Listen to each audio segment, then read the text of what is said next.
सद्धांचिभ्यं आनंदघन कल्याण गुणगणनिलय अव्यक्त अविनाशी सर्वेश्वर जगत नियंता जगदाधार करुणावरुणालय भगवान की असीम अहेतु की कृपा के साथ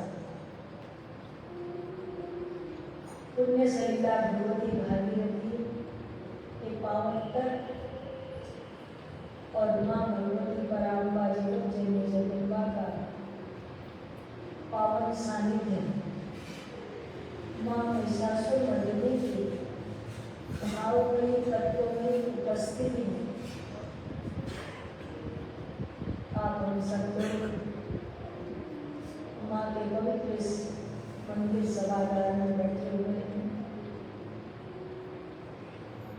पुरुषोत्तम मास जिसका नाम ही पुरुषोत्तम है, पुरुषोत्तम भगवान श्री हरि विष्णु है और भगवान श्री हरि विष्णु के नाम से इस मास का नाम पुरुषोत्तम मास पड़ा है।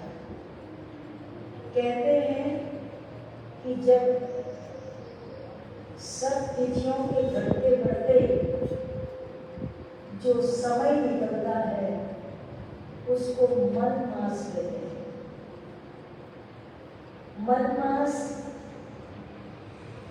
ये तिथियां सब देवताओं के नाम पर है। तिथि वार नक्षत्र अमुक अमुक देवताओं के नाम पर अमुक अमुक नक्षत्र में है और अमुक अमुक बारों के नाम है। परंतु जब ये मलमास निकला तो इसका कोई बार नहीं, नक्षत्र नहीं, तिथि नहीं, दिन नहीं, किसी ने भी इस समय को स्वीकार करने से अस्वीकार कर दिया, किसी ने भी अपनाया नहीं, बहिष्कृत हो गया, दुष्कृत हो गया और अपनी करुण वेदना को लेकर भगवान श्री हरि के चरणों में पहुंचा। इस कारण ने कहा, प्रभु मेरा सर्वत्र अनादर होता है, तिरस्कार होता है, कोई मुझे अपनाता नहीं, अर्थात मेरा इतना घोर अपमान तिरस्कार, क्या मेरा जन्म इसीलिए हुआ? भगवान ने इसकी पुकार सुनी और भगवान ने कहा, जाओ जिसे कोई नहीं अपनाता है उसे मैं अपनाता हूं, जिसका कोई नहीं होता है उसका मैं होता हूं। आज से तुम्हें मलमास कहकर कोई नहीं जानेगा, सब तुम्हें पुरुषोत्तम मास कहकर जानेंगे। मैं तुम्हें अपना नाम दे देता हूं और मेरे नाम को प्राप्त करते ही जो लोग पुरुषोत्तम मास में जप, तप, ध्यान, गंगा स्नान, कथा, सत्संग, भगवान का अर्चन, पूजन अर्चन करेगा, उसे सामान्य दिनों से 1000 गुना कहीं अधिक फल की प्राप्ति होगी। एक माला जपने से जो पुण्य प्राप्त होता है उसका 1000 गुना पुण्य पुरुषोत्तम मास में माला फेरने से होता है। इस प्रकार भगवान ने बड़ा सम्मान किया और कहा कि देखो इस मास में और कोई कार्य नहीं होंगे, यद्यपि सांसारिक कार्यों को करने के लिए तिथि, बार, नक्षत्र, योग, समय सब कुछ देखा जाता है, परंतु पुरुषोत्तम मास में केवल भगवत प्रीत्यर्थ इस आयोजन का उद्देश्य भी केवल मात्र भगवान के प्रीत्यर्थ है। यहाँ जो कथा सुनाई जा रही है, जो भागवत का मूल पाठ हो रहा है, ये कथा हो रही है, इसका उद्देश्य सिर्फ ये है कि यहाँ पर बैठे हुए जो देवता हैं, भगवती पराम्बा है, भगवान शिव है और हनुमान जी महाराज है, गंगा जी है, तीर्थ के देवता है और भैरव जी महाराज है। इस परिसर में अथवा इस परिसर से बाहर जो तीर्थ देव हैं उन सब की प्रसन्नता के निमित्त और उन सब को ध्यान में रखते हुए ये कथा का आयोजन किया, क्योंकि इस मास में यूं तो कथाएं बहुत हरिद्वार में हो रही हैं, सब जगह सब आश्रम में जहाँ भी जो रह रहा है यथाशक्ति यथाभक्ति सब अपने अपने साधन के अनुसार और अपनी अपनी क्षमता के अनुसार सभी इस माह में सत्कर्म करते हैं। तो आइए हम सब लोग भी बैठ करके गंगा के चरणों में, भगवती गंगा पराम्बा के चरणों में बैठकर भगवान का पावन नाम स्मरण करके भागवत की पाप हारिणी पुण्यदायिनी मंगलकारिणी ये भगवती कथा है। कलिकाल का सबसे बड़ा भगवत प्राप्ति का साधन श्रीमद् भागवत महापुराण की कथा ही है। इसीलिए भगवान ने स्वयं भागवत के 11 स्कंद में वर्णन आता है कि जब भगवान अपने निज गोलोक धाम की यात्रा करने के लिए मन में विचार कर रहे थे, 125 वर्ष तक सशरीर पृथ्वी में रहते हुए सभी कार्यों को करते हुए पृथ्वी का भूभार हरण करके अवतार का उद्देश्य पूरा होने के उपरांत भगवान जब देवताओं की प्रार्थना पर निज धाम गमन करने की मन में विचार कर रहे थे, तो उस समय उद्धव जी ने उनसे पूछा, क्योंकि उद्धव भगवान के परम भक्त थे। उन्होंने भगवान की लीला को समझ गए और उन्होंने भगवान से कहा, प्रभु आपके स्वधाम गमनोपरांत कलिकाल का आगमन हो जाए और कलिकाल में आपकी प्राप्ति कैसे होगी, कलिकाल के मनुष्य कैसे आपको प्राप्त करेंगे। तब भगवान ने, क्योंकि कलिकाल का जो काल है, इस काल में कोई भगवान का प्रत्यक्ष अवतार तो नहीं है। त्रेता में भगवान की भक्ति प्राप्त होती थी, भगवान राम के दर्शन करके, भगवान की वाणी सुन करके, भगवान का सत्संग संग प्राप्त करके भगवत भक्ति प्राप्त होती। ऐसे ही द्वापर में भगवान कृष्ण का संग मिला, दर्शन मिला, उनका साहित्य मिला और उससे भगवान की भक्ति प्राप्त हुई। पूरे कलिकाल में तो ऐसा कोई भगवान का प्रत्यक्ष अवतार है नहीं, तब कलि के लोग आपको कैसे प्राप्त करेंगे। तब भगवान ने कहा कि हे उद्धव, मैं अन्य अवतारों के समान इस अवतार में कहीं जाऊंगा नहीं, मैं नहीं वास करूंगा। मेरे को प्राप्त करना हो तो इस समय भागवत के 11 स्कंद में भगवान ने भागवत धर्म का वर्णन किया है और कहा कि जो मेरे भागवत धर्म का पालन करेगा, अर्थात भागवत पुराण को सुनेगा, उसे मैं प्राप्त होऊंगा। उसे मुझे प्राप्त करने के लिए और कुछ नहीं करना होगा, भागवत श्रवण मात्र से ही उसे मेरी प्राप्ति होगी। तो भगवान को प्राप्त करने का इस कलिकाल का प्रत्यक्ष साधन है भगवत कथा, भगवान के श्रीमद् भागवत महापुराण की कथा का श्रवण। तो बड़े प्रेम के साथ इस कथा को सुनी जाए और इस कथा को वर्णन की जाए तो साक्षात भगवान की अनुकंपा प्राप्त होती है। इसी उद्देश्य से इस अधिक मास के गंगा के तट पर भगवती परात्मा के सानिध्य में कोई ये कथा का आयोजन किया है और जो इस कथा को श्रवण करना चाहे बड़ी अच्छी बात है, और नहीं तो भगवती तो श्रवण कर ही रही है, बात हो ही रहा है। इस उद्देश्य से यह आयोजन किया गया। गया। और आप सब लोग बहुत भाग्यशाली है कि एक घड़ी आदि से बुनियाद तुलसी संगत साध के मिटे कोट अपराध। तो जितना समय सत्संग में मिल जाए, भगवत कथा में मिल जाए, उतना हमारे जीवन का परम कल्याण, परम सौभाग्य समझना चाहिए। तो श्रीमद् भागवत महापुराण ये 18 पुराणों में यह पुराण चतुर्थ पुराण है। इसको भागवत पुराण कहते हैं। भागवत पुराण का अर्थ होता है भगवान के भक्तों का चरित्र जिसमें वर्णन है।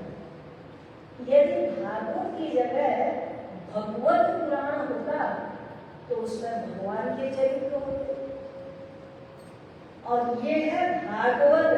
भागवत कहते हैं भगवान के भक्तों का चरित्र आचरण कैसा रहा है और भगवान ने उन भक्तों पर कैसे, कब, कहाँ कृपा की है, इस बात को विस्तार के साथ जिसमें बताया जाता है उसको कहते हैं कथा। कथा माने ये कब, कहाँ, कैसे, क्या हुआ था, उसको कहते हैं कथा। वेद में शब्द आते यथा, तथा और कथा। यथा येन प्रकारेण इति यथा, और कहा कि तेन प्रकारेण इति कथा, और कथा येन प्रकारेण इति कथा। इस प्रकार अमुक समय पर, अमुक स्थान पर ये चर्चा हुई थी, तो उस चर्चा का समाधान, उस बात को इस प्रकार बताया गया था, कहा गया था। जो बात कही जाती है उसको कहते हैं कथा। और कथा क्या करती है? कथा का प्रत्यक्ष फल क्या है? बोले कथा व्यथा मिलाती है। कम से कम जितनी देर हम कथा सुनते हैं तो हमारा ध्यान कथा में रहता है, इधर की बातों को सब भूल जाते। तो इसलिए ये कथा जीव की व्यथा को मिटाने वाली है। और भगवान की कथा होती है और जीव की कथा होती है। हम जब मिलते हैं आपस में तो एक दूसरे से बात करने लगते हैं। तो बात क्या करते हैं? अपनी बात करते हैं। हमने ऐसा किया, वैसा किया, तुमने ये किया, उसने ऐसा किया। ये सब जीव की कथा है।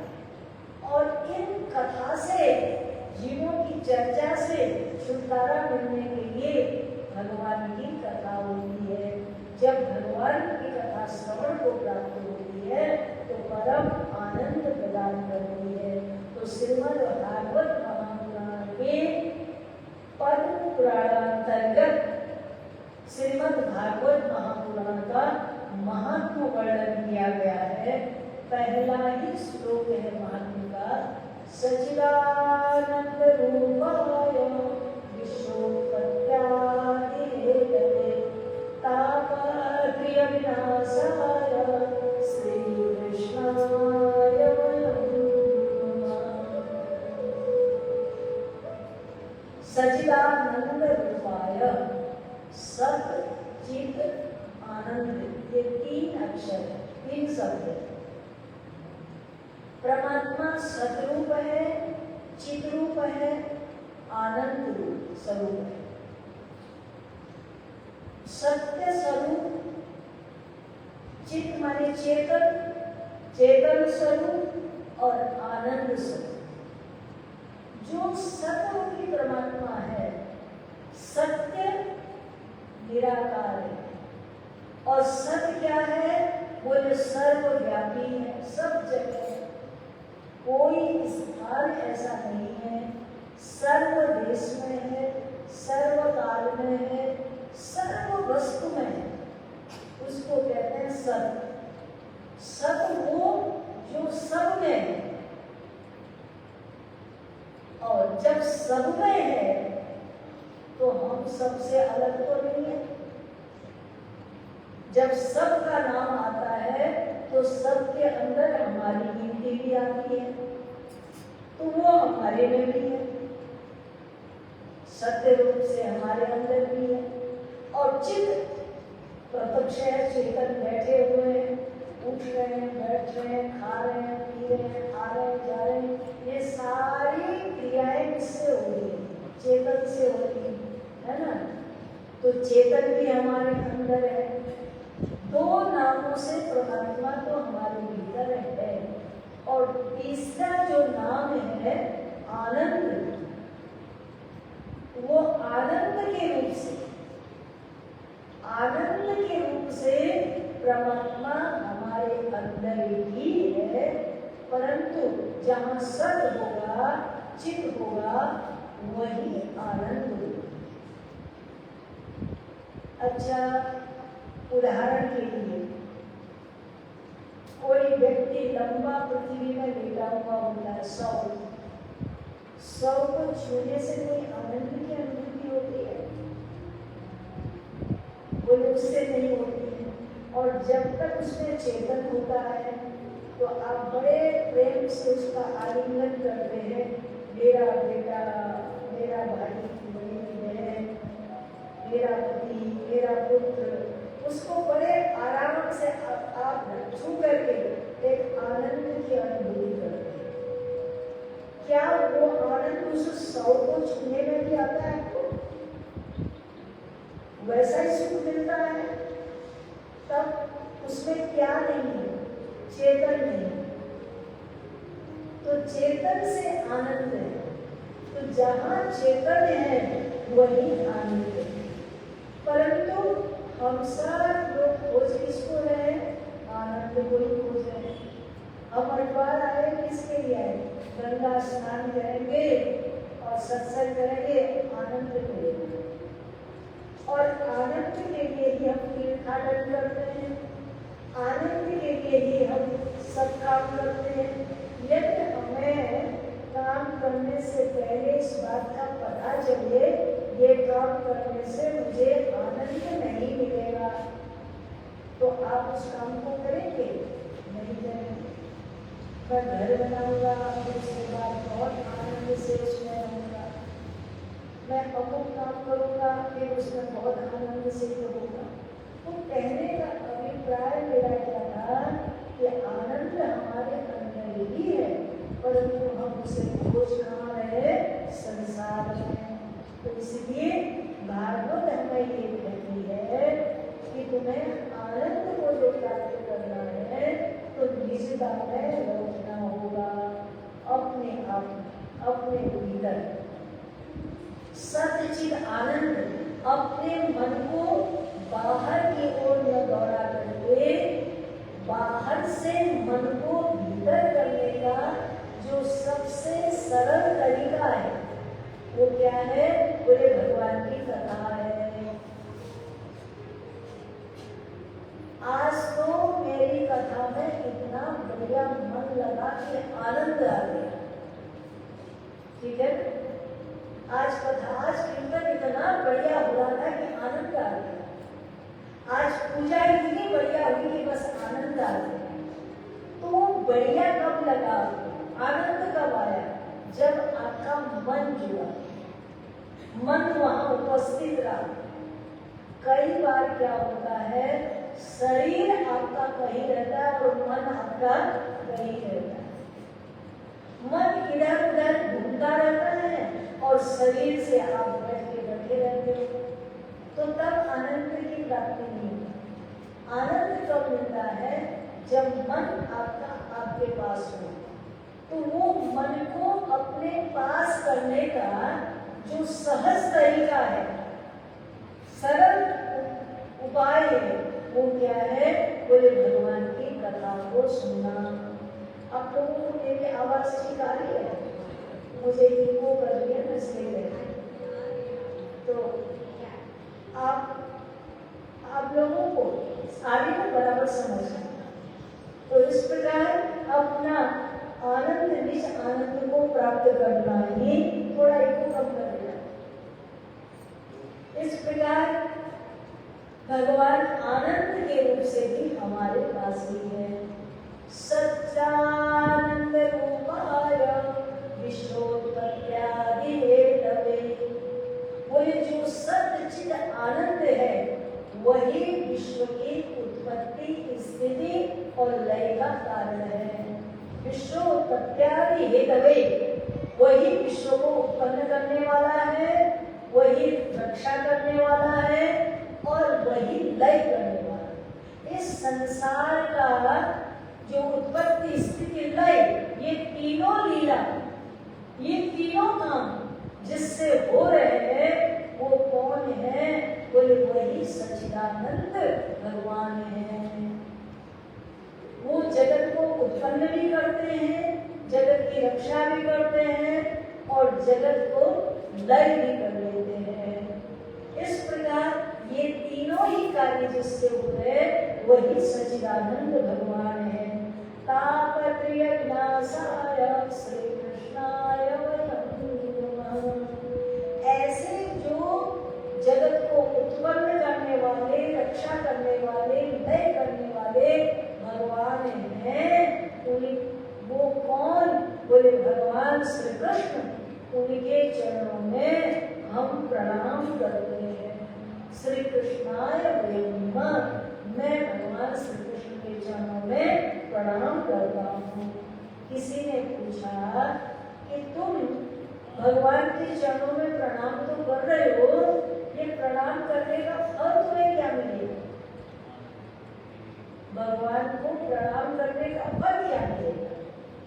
तो कहा कि तापत्रय विनाशाय, भगवान के चरणों में प्रणाम करने से क्या फल मिलते हैं? 3 प्रकार के दुख मिलते हैं। तापत्रय विनाशाय माने 3 प्रकार के दुख। कौन कौन से?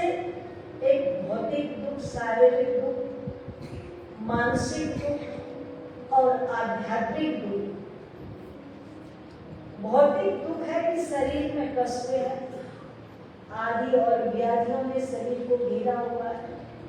मानसिक दुख है कि मन में कोई संताप है, किसी की कही हुई बात चुभी हुई है, किसी के द्वारा दिया हुआ, बोला हुआ कोई वचन रूपी सूल हृदय में चुभा हुआ है, या इस प्रकार ये मानसिक दुख। और आध्यात्मिक बोले जो दैविक घटनाएं, भूचाल का घटना घट गई, आग लग गई, बाढ़ आ गई, उसमें नुकसान हो गया, जनहानि हुई, इस प्रकार प्राकृतिक जो आपदाएं आती, ये तापत्रय विनाशाय, ये अज्ञान के कारण जो होने वाले दुख हैं, इन तीनों दुखों को तापत्रय विनाशाय, तीनों प्रकार के दुखों को भगवान दूर करते हैं, तीनों प्रकार के दुखों से रक्षा करते हैं। इसलिए भगवान को प्रणाम करना चाहिए। तापत्रय विनाशाय श्री कृष्णाय वयं नमः। यं प्रवजन्ति मनुकीर्तिमपेति कृत्यं द्वैपायनो विरहकातरया जुवा पुत्रेति तन्मयतया तरोर्हृदयस्थं सं सर्वभूतहृदयं मुनिमानतोऽस्मि। ये जो कथा है, बोले ये भागवत की जो कथा है, इस कथा के वक्ता कौन है? बोले इस कथा को कहने वाले हैं सुखदेव जी महाराज। सुखदेव जी महाराज को यहाँ याद किया गया। भागवत किसने सुनाई? सुखदेव जी महाराज ने सुनाई। किसको सुनाई? महाराज परीक्षित को सुनाई। कहाँ सुनाई? यही हरिद्वार गंगा जी के तट पर सुनाई। तो कहा गया कि सुखदेव भगवान जिनके जो कथा सुनाने वाले वक्ता हैं वो कैसे हैं? यम प्रवजन्ति मनुकीर्ति कृत्यं द्वैपायनो विरहकातरया जुवा। माने ऐसे विरक्त है। सुखदेव भगवान के लिए कहा जाता है, व्यास जी महाराज तो भगवान श्री हरि विष्णु के 24 अवतार में एक अवतार थे, परंतु सुखदेव भगवान को भगवान भगवान के 33 करोड़ देवताओं के अवतार थे। माने ऐसे विरक्त जो पैदा होते ही जिनका जन्म हुआ और जन्म होने के साथ अपना मुख कहाँ कर लिया, बोले वैराग्य की ओर। कथा आती है कि सुखदेव भगवान के जन्म की कथा कौशिकी संहिता में एक ऐसी कथा आती है कि एक बार देवर्षि नारद माँ पार्वती से मिलने, भगवान शिव से और पार्वती से मिलने के लिए कैलाश में गए। जब कैलाश में गए तो वहाँ भगवान शंकर तो समाधिस्थ थे और माता पार्वती वहाँ बैठी हुई थी। माँ के चरणों में प्रणाम किया। अवसर पाकर के नारद जी को जब कोई मौका मिलता है तो उनके अंदर ऐसी इच्छा होती है कि कोई ऐसा कार्य करना चाहिए जिसमें संसार का कुछ भला हो जाए, लोक हित लोक कल्याण निरंतर उनके भीतर चिंतन बना रहता है। उन्होंने माँ से पूछा, माँ भगवान शिव के गले में एक मुंडों की माला है, आपने कभी ये कोशिश की है? पूछा क्या भगवान से कि ये माला किसकी है? माँ ने कहा मुझे तो कभी मेरा ध्यान तो गया नहीं। तब भगवान उनसे कहते, नारद जी कहते भगवान शिव से आप पूछिएगा। अवसर पाकर भगवती ने ये बात कहकर लगाकर नारद जी को चले गए और इधर अवसर पाकर के माता जी ने शंकर जी से पूछा कि भगवान आपके जो एक गले में माला पहनी हुई है, कितने सारे मुंड सिर, मुंड कहते सिरों को जोड़ करके एक माला बनाई है। तो सिर का मतलब क्या है? संस्कार। सिर में क्या रहते हैं? संस्कार रहते हैं। ये संस्कार जन्म जन्मांतर के भक्ति के संस्कार और उपासना के संस्कार जो हमारे भीतर रहते हैं, उन सब को सजो करके किसने रखा है? भगवान शंकर ने। तो उन्होंने कहा देवी ये 108 जो मुंडे हैं ना, 108 विद्याएं हैं, 108 उपनिषद हैं। तो 108 विद्याएं होने के कारण माला की जो मणिकाएं होती है वो भी 108 ही होगी। और संख्या में पूर्ण संख्या तो जो होती है वो 108 की होती है। 8 जीव है, 0 माया है, 1 ब्रह्म है और बीच में 0 का कोई महत्व नहीं। 8 और 1 जब मिल जाते हैं तो 9 हो जाते हैं। 9 की संख्या विभाजित नहीं होती है, कटती नहीं। 9 दूनी 18, फिर क्या रहा? 9 और आगे उसका बढ़ाते जाओ तो 9 का 9 ही रहेगा, वो घटेगा कटेगा नहीं। ऐसे पूर्ण संख्या है तो इसलिए 108 माला की मणिकाएं होती हैं। इसीलिए हमारे यहाँ माला में 108 दाने होते हैं। तो भगवान शंकर ने कहा देवी ये तुम्हारे सिर है। माँ को बड़ा आश्चर्य लगा, महाराज में कितनी बार शरीर बदलती रही और आप हमेशा मेरे इस परिवर्तन को देखते रहे और आप में कभी कोई परिवर्तन नहीं आया, कोई बदलाव नहीं आया। मैं बढ़ती रही, जन्मती रही, मैं देह बदलती रही और आप एक साथ रहे। भगवान शिव ने कहा देवी मुझे अमर कथा मालूम है जिसके कारण मेरे में ये परिवर्तन नहीं होता। तो माँ उनसे कहती है अच्छा भगवान ये बताओ कि वो अमर कथा मुझे भी बता दो, वो अमर कथा मुझे भी सुना दीजिए। भगवान शंकर माँ पार्वती को लेकर ऐसे एकांत निर्जन स्थान पर गए हिमालय में एक गुफा थी, जिस गुफा को वर्तमान समय में अमरनाथ की गुफा कहते हैं। तो वहां गए और वहां जाके देखा कि जल शून्य है, कुछ नहीं है। एकांत में भगवान शिव ने मां पार्वती को कथा सुनाई और पास में ही एक मृतक मूर्छिता अवस्था, मृत अवस्था में सुख का अंडा पड़ा हुआ। भगवान शंकर जब मां को कथा सुना रहे थे, कथा सुनाते सुनाते मां तो कथा सुनते सुनते भाव समाधि में चली गई और वो मृतक अंडा भी बराबर कथा सुन रहा है। तो भगवान शिव के मुखारविंद से कथा सुनता हुआ वो मरा हुआ पक्षी, मृतक अंडा पुनर्जीवित हो गया, उसमें प्राण आ गया और वो कथा सुन रहा है। मां तो ध्यानस्थ हो गई है और भगवान शंकर अपनी लय में कथा सुना रहे हैं।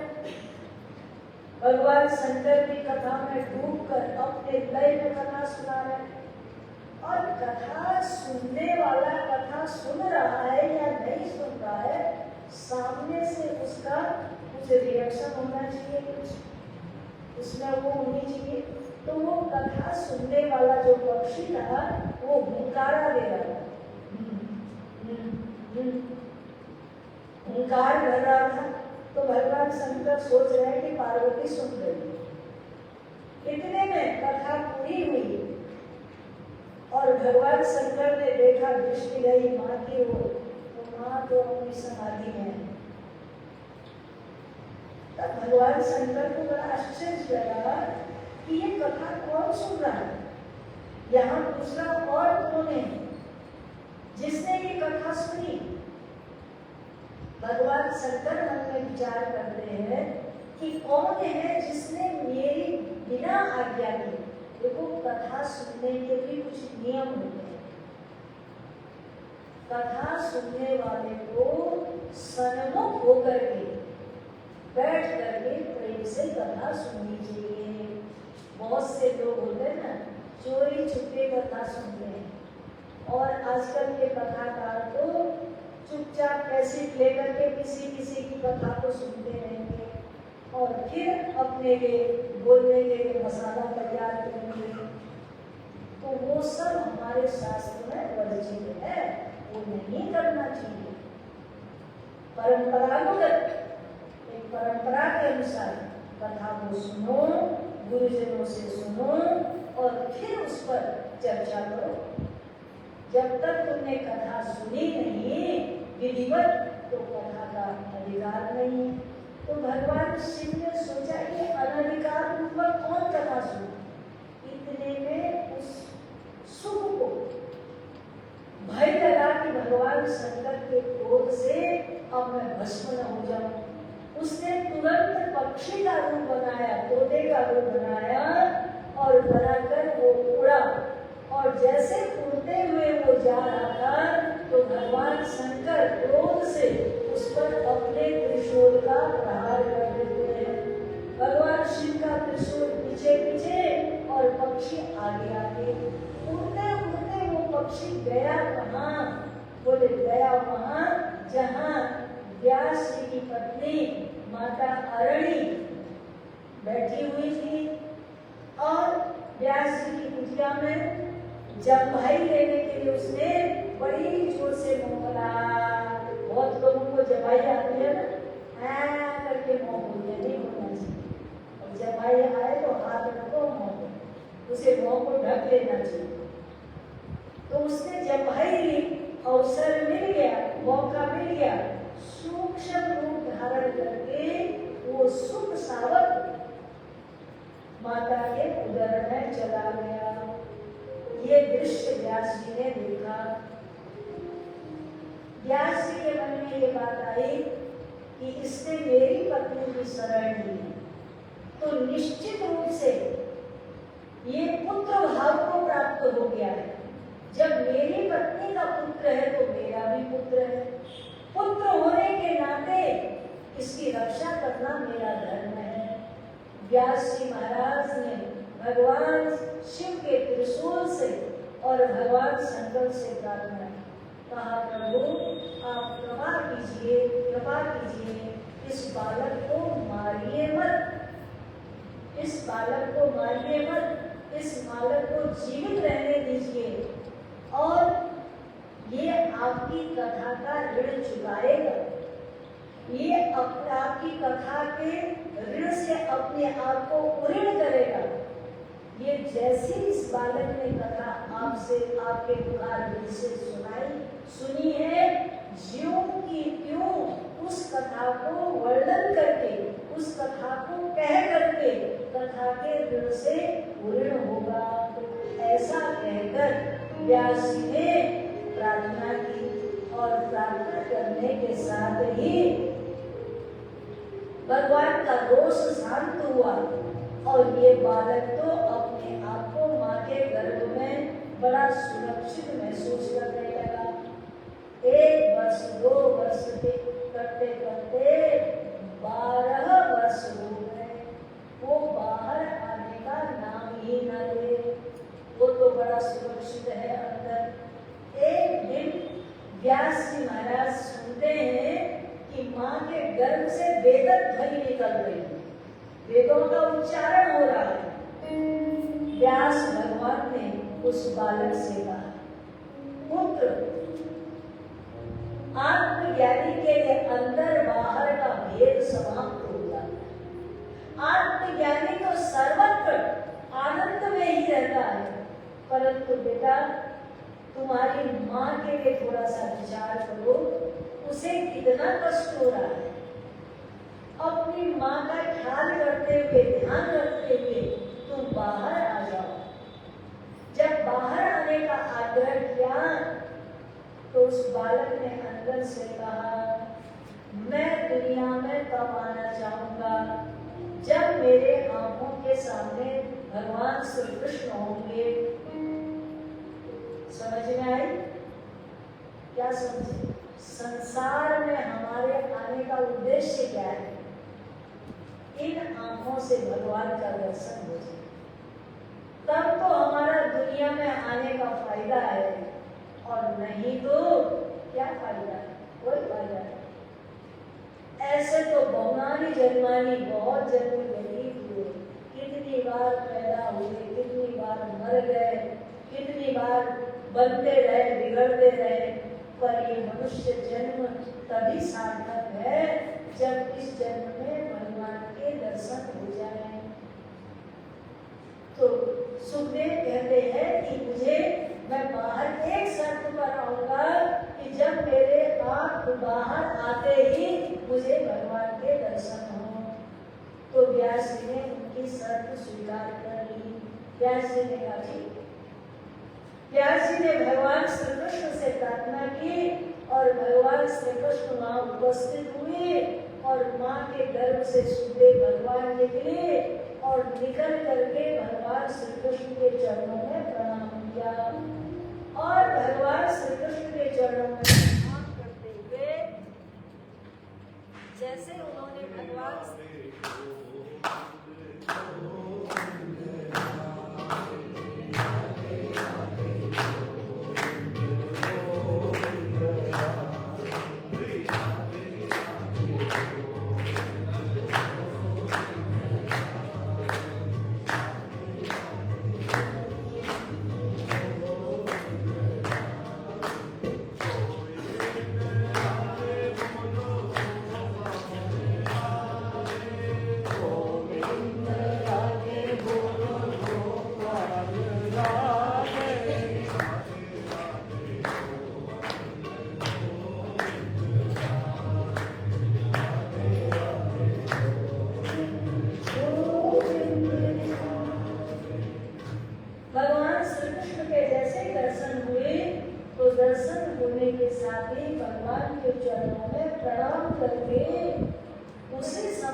जंगल की ओर जाने लगे।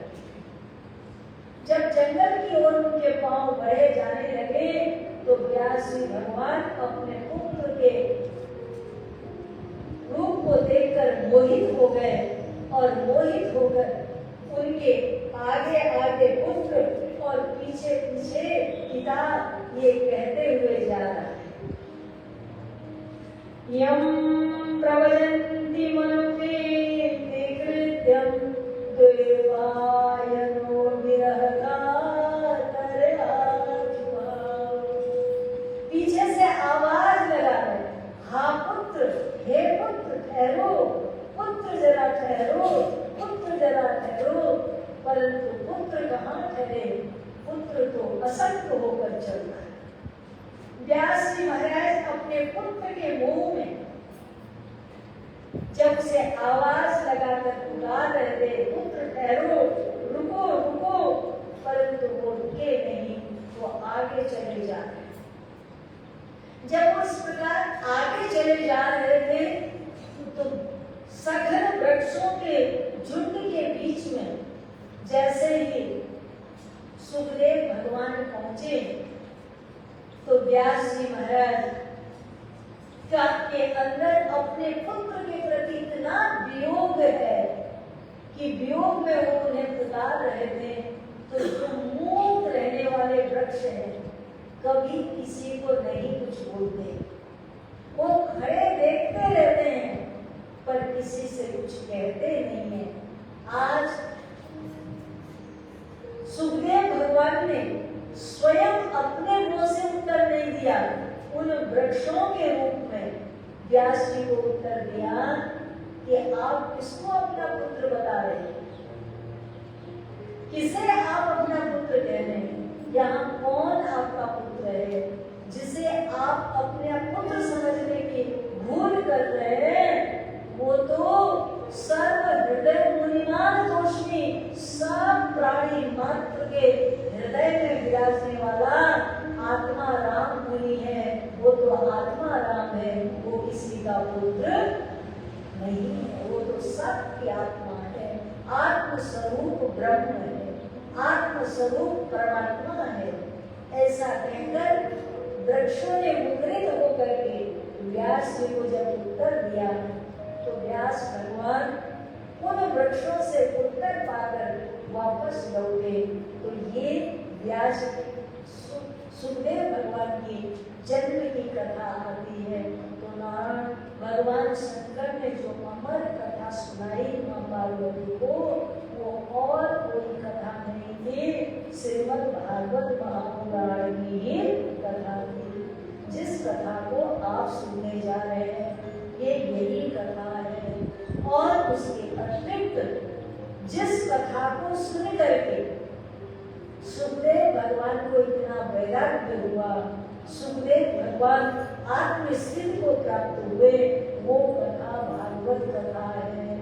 और ऐसे विरक्त ज्ञानी के मुंह से जो कथा का वर्णन किया जाए, वो कथा कही जाए, उस कथा का तो आनंद ही क्या होगा, अवर्णनीय अकथनीय उसका आनंद है नारायण। इस प्रकार ये भागवत कथा कही गई है। तो ये कथा का जो प्रसंग चल रहा है वो स्थान कहाँ है, बोले यूपी में एक जगह है जिसका नाम है नैमिषारण्य, सीतापुर के पास में नैमिष तीर्थ है। इस नैमिष तीर्थ में सौनकादि ऋषि है, 88,000 ऋषि है सौनक। ये सब वहां इकट्ठे होकर के यज्ञ कर रहे थे। तो उस जगह में योगानुयोग था कि व्यास जी के परम शिष्य और पुराणों की कथा कहने में परम निपुण सूर्य भगवान का वहां आगमन हो गया। इनका नाम है रोमहर्षण सूर्य। रोमहर्षण इनको कहते हैं। कथा कहते कहते इनके शरीर के एक एक पुलकावली रोम प्रसन्न हो जाता है, इतने आनंद से ये कथा कहते हैं। सोनेका ऋषियों ने अपने बीच में उन्हें पा करके उनसे कहा, अज्ञान धस्तम विध्वंस कोटिसूर्य समप्रभाम सूता ख्याति कथा सारम मम कर्णम रसायनम भक्ति ज्ञान विरागातो विवेको वर्धते महामोह निरासश्च वैष्णव यदे कथम यह घोर फलो प्राय जीवासुरा स्मृता क्लेशाकान्तस्य तस्यैव सूदनं किं परायणम्। सूत जी महाराज से सोनेका ऋषियों ने 4 प्रश्न किए। कहा, महाराज हम कथा नहीं, कथा सारम मम कर्णम रसायनम, हम आपसे कथा नहीं सुनना चाहते, कथाओं का सार, कथा सार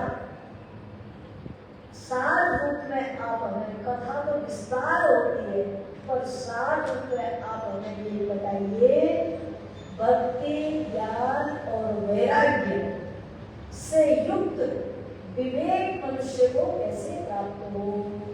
भक्ति ज्ञान और वैराग्य से युक्त विवेक कैसे प्राप्त हो, पहला प्रश्न। और दूसरा प्रश्न ये है, माया मोह से आदमी कैसे अपने आप अपना निस्तारा करे, माया मोह से कैसे छूटे। और तीसरा प्रश्न है, ये घोर कलयुग आया हुआ है और कलयुग में मनुष्य क्लेश में, दुखों में घिरा हुआ है, क्लेशाकांत है, क्लेश में से, दुखों से घिरा हुआ है, क्लेशों से घिरा हुआ है। तो उस क्लेशों से, इन दुखों से उसका छुटकारा कैसे हो। और महाराज जो मनुष्यों का स्वभाव आसुरी बन गया है, इस आसुरी स्वभाव का सुधार कैसे हो। ये आसुरी स्वभाव, लड़ना झगड़ना, अवक्षा भक्ष करना, ये सब अपेट करना, ये सब जो है आसुरी स्वभाव है।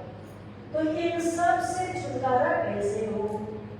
तब ये प्रश्न जब उन्होंने पूछे तो उन्होंने कहा कि देखो, इसके लिए श्रेयाम से पावनम पावनानाम कृष्ण प्राप्ति करम शाश्वत साधनम तद चिंतामणि लोक सुखम तद्रुम स्वर्ग संपदा पृच्छति भूमितो वैकुंठो योगी दुर्लभम। महाराज सोनेका ऋषि कहते हैं, भगवान श्री कृष्ण की प्राप्ति का शाश्वत साधन क्या है। यदि किसी व्यक्ति को चिंतामणि नामक रत्न मिल जाए और उस रत्न से वो क्या करेगा, वो सारे सुख प्राप्त करेगा, स्वर्गादि तक के सुख उसे प्राप्त हो जाएगा। यदि चिंतामणि रत्न किसी के हाथ लग जाए तो सारी संपदा अर्थात स्वर्ग तक का सुख वो प्राप्त कर ले।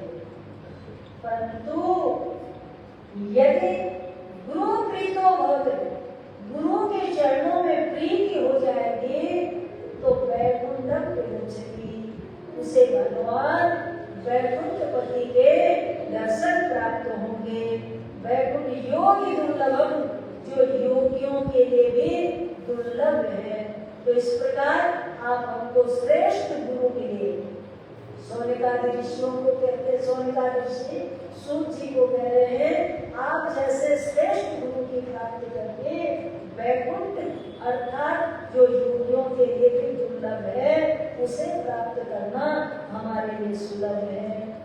सोनेका ऋषियों की बात सुनकर सूत जी ने कहा, देखो, तब उनके मन में विचार आया, इन्हें क्या इस समय ऐसा साधन क्या सुनाना चाहिए। श्रीमद्भागवतम शास्त्रम करो हीरेण भासितम तस्मात् परं किंचित् मन शुद्धं न विद्यते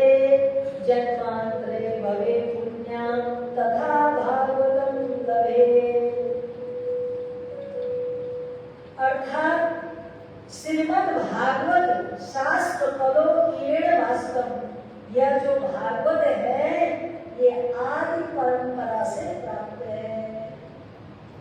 इसकी एक परंपरा है और जिस परंपरा से ये भागवत प्राप्त है, ये भागवत श्रवण करने से तस्मात् परम मन किंचित शुद्धेन विद्यते, अर्थात भागवत के समान मन को शुद्ध करने का दूसरा कोई साधन नहीं है। भागवत सुनकर मन शुद्ध होता है, भागवत सुन करके मन शुद्ध होता है। जन्मांतरे भवे पुण्यम लभते भागवतम, एक जन्म के नहीं जन्म जन्मांतर के जब पुण्य इकट्ठे होते हैं तो तब भागवत प्राप्त होती है, ऐसा सूर्य जी महाराज कह रहे हैं। और उसी समय परीक्षिते कथा वक्तुम सभायां संस्कृते सुखम सुधा कुमुदित्वा देवस्त्वं समागतुम। कथा कहते हैं कि जिस समय सुखदेव भगवान महाराज परीक्षित को गंगा के तट पर भागवत सुनाने की मन में विचार कर रहे थे, ये समाचार देवताओं को देवलोक में पता चल गया और पता चलने के साथ ही देवता लोग अमृत का कुंभ लेकर, जिस कुंभ के विषय में, जिस अमृत के लिए देवता और असुरों में कितनी लड़ाई हुई, कितना समुद्र मंथन करके निकला ये अमृत, ये साधारण अमृत नहीं है। और ये अमृत का कलश लेकर के महाराज सुखदेव के पास देवता लोग आए, कहा प्रभु ये अमृत पिला करके परीक्षित को आप अमर कर दीजिए, पर जो कथा रूपी अमृत आप परीक्षित को देने जा रहे हैं ये आप हम देवताओं को दे दीजिए। जब ये प्रस्ताव रखा तो ये बात सुनते ही सुखदेव जी ने कहा कि नहीं, स्वकार्य कुशला सुरः, तुम सब देवता लोग स्वार्थी हो। ये रिश्वत देने की बात आ गई ना, अमृत ले लो और उसके बदले दे दो। बोले तुम सब लोग स्वार्थी हो। देवताओं ने सबसे बड़ी भूल की, यदि चुपचाप कथा में आकर के बैठ जाते तो सुखदेव भगवान से कथा सुन लेते, कुछ बिगड़ता नहीं उनका भी भला हो जाता। पर उन्होंने चालाकी की, चतुराई दिखाई, अमृत लेकर के उसके बदले में कथा ले ले, तो सुखदेव भगवान ने नकार दिया, कथा देने से उन्हें मना कर दिया।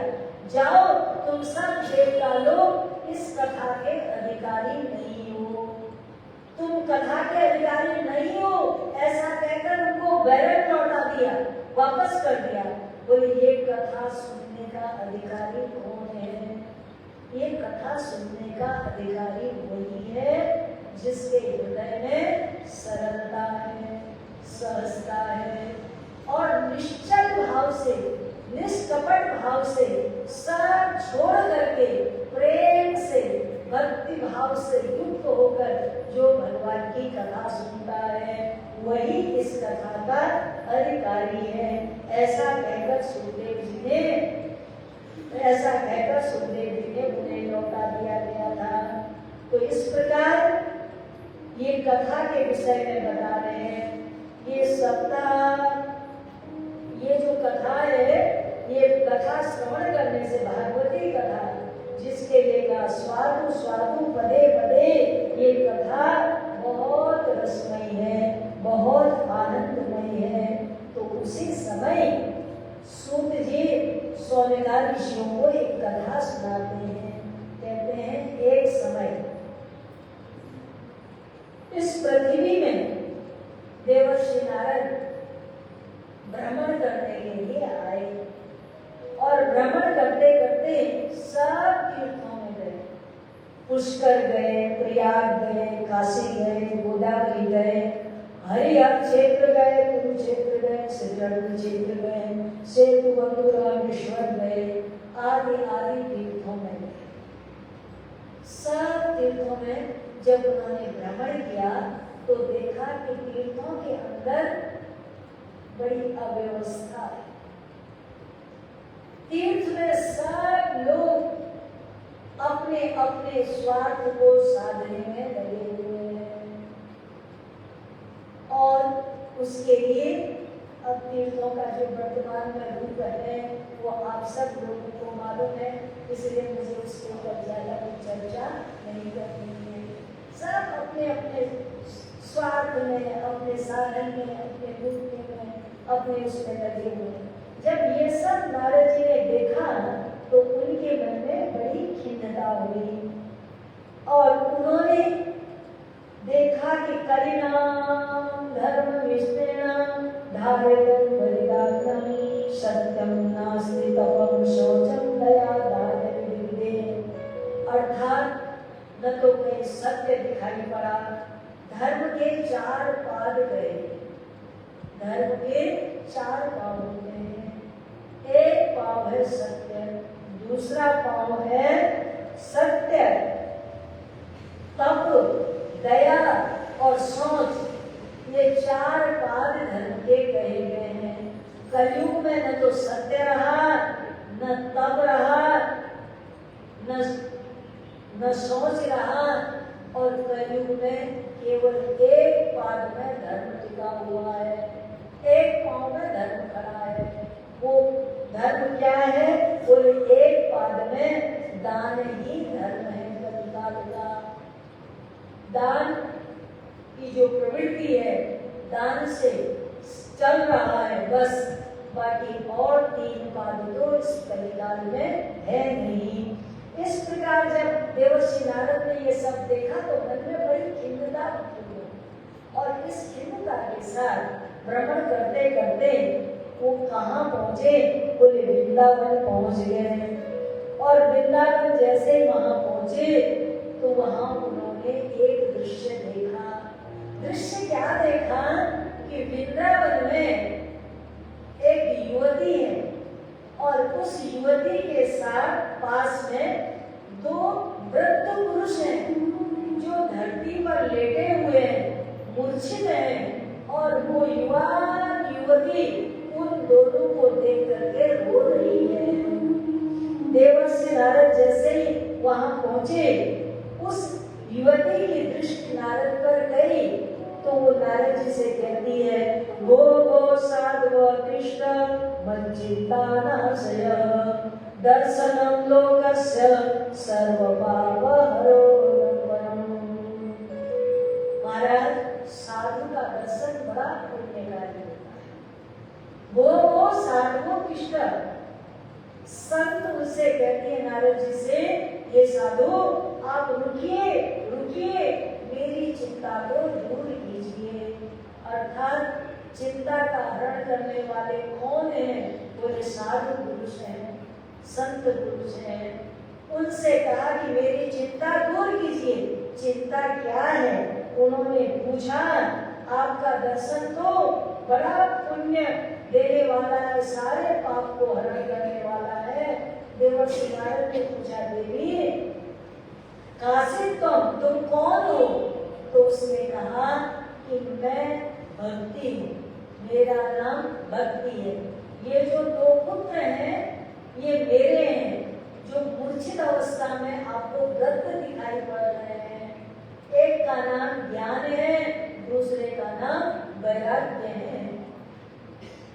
उस भक्ति ने कहा कि महाराज, मैं पैदा तो हुई थी द्रविड़ में, दक्षिण में द्रविड़ में मैं पैदा हुई, महाराष्ट्र में आकर बड़ी हुई, कर्नाटक में और थोड़ी सी मैं बड़ी हुई।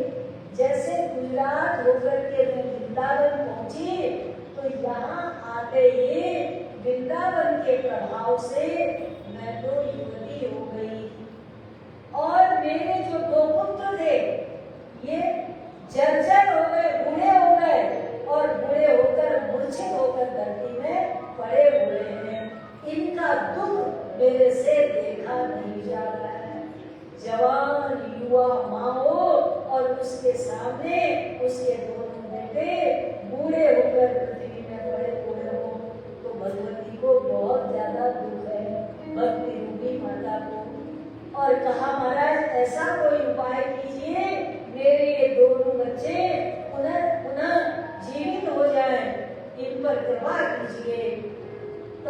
नारद जी कहते हैं हरि संग करेश्वरी, भगवान तुम्हारे पर कृपा करेंगे।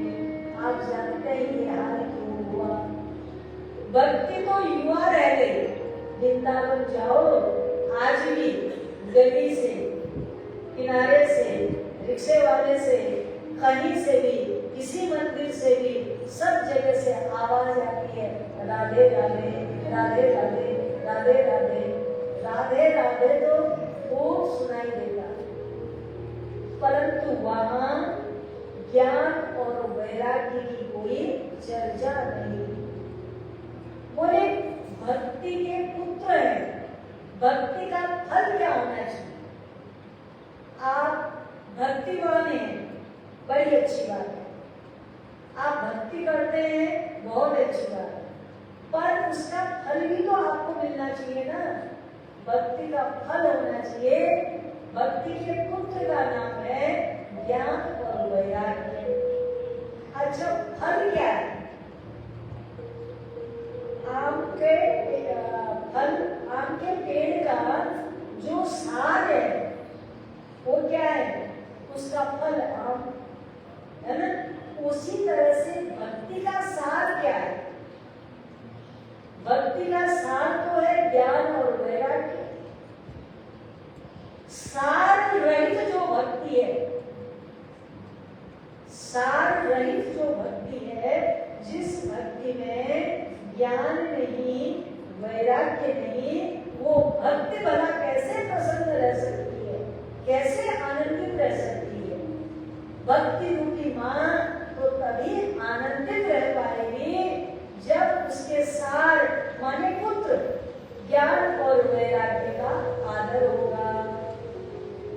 वैराग्य कुछ है नहीं, आसक्ति दुनिया भर की है, और कोई विचार नहीं है, चिंतन नहीं है, सोच नहीं है, उसके प्रति कुछ वो नहीं है। जिसकी तुम भक्ति करते हो वो कैसा है, उसका स्वरूप क्या है, उसकी प्राप्ति कैसे होती है, इन सब बातों पर विचार होना चाहिए। भक्ति रूपी माता ने कहा महाराज मेरी इस अवस्था से आप कृपा कीजिए, अर्थात भक्ति असंतुष्ट है, दुखी है, और अपने दुख का निवारण करने के लिए देवर्षि जैसे संत की शरण में जाती है, सत्संग करती है। देवर्षि नारद ने कहा देवी हरिशंकर करिष्यति, भगवान तुम्हारे पर कृपा करेंगे। देवर्षि नारद ने भक्ति के ज्ञान वैराग्य की मूर्छा को दूर करने के लिए उनके कान में वेदों का पाठ सुनाया, गीता का पाठ सुनाया, और जैसे गीता उपनिषद का पाठ सुना उनकी थोड़ी सी आंख खुली, और आंख खुलने के बाद ध्यान बंद कर ली, फिर थोड़ी सी आंख खुली फिर बंद कर ली। देवर्षि नारद को बड़ी चिंता हुई, और सोचने लगे कि कैसे इनकी मूर्छा दूर हो। जैसे चिंता हुई तो उसी समय एक आवाज सुनाई पड़ी, तब सत्कर्म करो, सत्कर्म करो, सत्कर्म करो। सत्कर्म करने की प्रेरणा मिली। अब सत्कर्म क्या है कि किस कर्म को सत्कर्म कहें, कौन सा कर्म अकर्म है, कौन सा कर्म विकर्म है, कौन सा कर्म सत्कर्म है, ये सब बात तो कौन बताएगा? बोले वही बताएंगे गुरुजन, संत ही बताएंगे, सत्संग नहीं। इन सब बातों का विचार होगा। तो कहा कि सत्कर्म करो। जैसे सत्कर्म की प्रेरणा मिली तो उसी समय देवर्षि नारद बद्रिका आश्रम की ओर चल पड़े, बद्रीनाथ की ओर गए। बद्रिका आश्रम पहुंचे तो वहां उन्हें सनकादि ऋषियों का दर्शन मिला। सनकादि ऋषियों के चरणों में प्रणाम किया और कहा अहो भाग्यम, मेरा अहो भाग्य है कि आपका दर्शन मिला। और कहा महाराज बड़ा अहो भाग्य है मेरा कि आपका दर्शन मिला, दर्शन करके उनके चरणों में प्रणाम किया। सत्कर्म कहते हैं, बात समझ लो, सत्कर्म कहते हैं यज्ञ, दान और तप, ये 3 कर्म सत्कर्म कहलाते हैं। यज्ञ कर्म, तप और दान, ये तीनों कर्म को सत्कर्म कहा गया है। अब इसमें से भी यज्ञ भी कई तरह के यज्ञ होते हैं। गीता के अनुसार ध्यान यज्ञ है, यज्ञानाम जपस्वी, भगवान के नाम का जप करना भी यज्ञ है। और अग्नि में आहुति देकर के यज्ञ करना, ये द्रव्य यज्ञ है। भगवान का ध्यान करना, ये ध्यान यज्ञ है। और इस प्रकार अनेक प्रकार के यज्ञ हैं। परंतु कथा सुनना, ये जो कथा है, इस कथा को ध्यान पूर्वक सुनना, ये ज्ञान यज्ञ है, ज्ञान यज्ञ है। इसीलिए ज्ञानेन सदृश पवित्र विद्महि, इस संसार में ज्ञान से ऊपर कोई पवित्र वस्तु नहीं है। इसलिए कथा सुनना ज्ञान यज्ञ है। आप लोग ऐसा न समझें कि खाली कथा करके कथा में हम बैठे हुए हैं, नहीं, ये कथा रूपी यज्ञ आप कर रहे हैं। आपके कानों से एक एक अक्षर जो आपके भीतर जा रहा है, ये शब्द की अपने आत्मा में आप आहुति दे रहे हैं, और उससे जो दिव्य उज्जवल प्रकाश प्रकट होगा, वो आपके जीवन को आलोकित करेगा, आनंद देगा। इसलिए ये ज्ञान यज्ञ है। सब यज्ञों में श्रेष्ठ यज्ञ कहा गया है ज्ञान यज्ञ। तो सनकादिक ऋषियों ने कहा, तो तब उसके लिए तो सारी कथा उनको बताई। कहा महाराज, भक्ति के ज्ञान वैराग्य की मूर्छित अवस्था, इसका वर्णन किया। तब देवर्षि नारद से सनकादिक ऋषियों ने कहा, तुम एक काम करो। क्या काम करो? कोई काम तुम ये करो कि उनके लिए यज्ञ करो। तब सनकादिक ऋषियों से देवर्षि नारद ने कहा, नारद जी ने कहा, सनकादिक ऋषियों ने कहा ज्ञान यज्ञ करो। तब देवर्षि नारद मन में प्रतिज्ञा करते हैं, सनकादिक ऋषियों के सन्मुख प्रतिज्ञा करते हैं, ज्ञान यज्ञम करिष्यामि, मैं ज्ञान यज्ञ करूंगा। कथा करने के लिए कोई न कोई एक व्यक्ति होना चाहिए, तभी तो कथा बोली जाएगी ना। तो उसके लिए संकल्प करने वाला, कथा का संकल्प करने वाला। देवर्षि नारद ने ज्ञान यज्ञ कराऊंगा, ज्ञान यज्ञ कराने वाला सबको निमंत्रण भेजता है, सबको कहता है आओ बैठो कथा सुनो। उनकी रहने की, खाने की, पीने की, उनकी सारी व्यवस्था करता है। और ये सब कार्य किसने किए? बोले देवर्षि नारद ने किए। और कथा कौन करेंगे? तो कथा करने वाले हैं सनकादिक ऋषि। सनकादिक ऋषियों ने कहा हम कथा करेंगे। देवर्षि नारद ने कहा मैं कथा कराऊंगा। उन्होंने कथा कराने का संकल्प लिया और देवर्षि नारद ने कथा कराने का संकल्प लिया, और इधर सनकादिक ऋषियों ने कथा करने का संकल्प लिया।